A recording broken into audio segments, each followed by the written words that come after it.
It's time to talk about Easter this weekend. It's Easter. Yesterday was Easter Friday. Today is Easter Saturday. Tomorrow will be Easter Sunday. And the holidays would continue on Monday when workers can stay home and relax with family and friends. But what really is the significance of the season? A lot of us do eatings, merry making and all that. Different things really. But what is the true essence? Israel and Nana is with us in the studio this morning to talk about that. Thank you for being on the show. Thank you.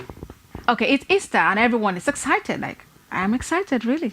I am. I am. So, what is the essence of the season? Yeah, the Easter is one of the celebrations in the Christendom. You have the Christmas, you have Easter, and other celebrations. Why do Christians celebrate Easter? Easter is the essence of Christianity. Jesus Christ, coming, to the world to die for to humanity. Now, if you read the Bible, if you're a Bible scholar, you will know that. Or you have to be a Bible scholar, or at least if you at least studied at some or you point. study your Bible. Yeah. You will know that according to the Bible, in Genesis, that man, had an opportunity of being very close to God. God provided everything in the Garden of Eden, and of course, man sinned, and man was driven out of that environment. All the comfort that God provided for man, and so man's relationship with God was kind of marred by that singular, incident. And since then, God Himself, being the Father of all, has been looking for every avenue to bring man back, to Himself, to reconcile man to Himself. And don't forget that the Bible says that all have sinned and come short of the glory of God. Now, if all have sinned, it is not man that can atone for the sin of man, because how can a sinful man atone for the sin of a sinful, world? And so God Himself had to devise a means, to say, okay, let me bring my own son, because He has sent the prophet at some time, brought the patriarch, and that, did not solve the problem or reconcile man back to God. Also brought the law that was, equally difficult for man, to obey.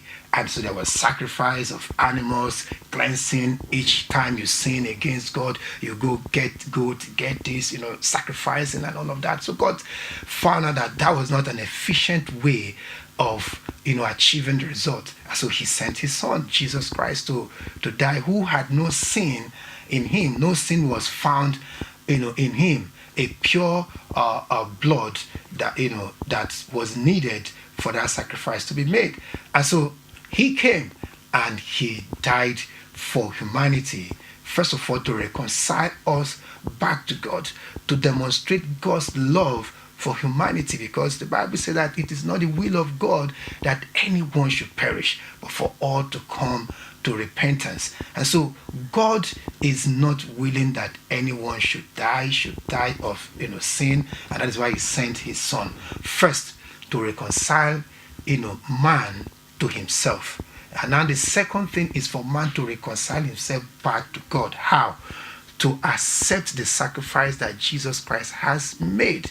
And that is why Easter is not just for the eating, the fanfare, that we see, parties here and there. I'm sure there are a lot of shows already lined up, for Easter. But that is not what Easter is meant to be. It's a time of sober reflection. It's a time that we need to sit back to reflect on the suffering of Christ. It's time for us to reflect back, to look at the pain He had to bear, the shame He had to bear. The Bible said that He put the whole sin of the world. He took the pain. He took the fall for us not to fall again. And so it's just for us to accept the sacrifice that He has made, and that is where we are reconciled back to God. A lot of us seem to place premium really on all the party thing.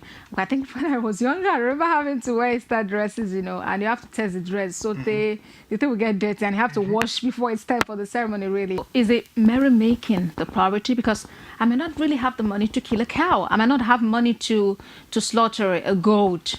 But is that what determines whether or not I'm celebrating Easter?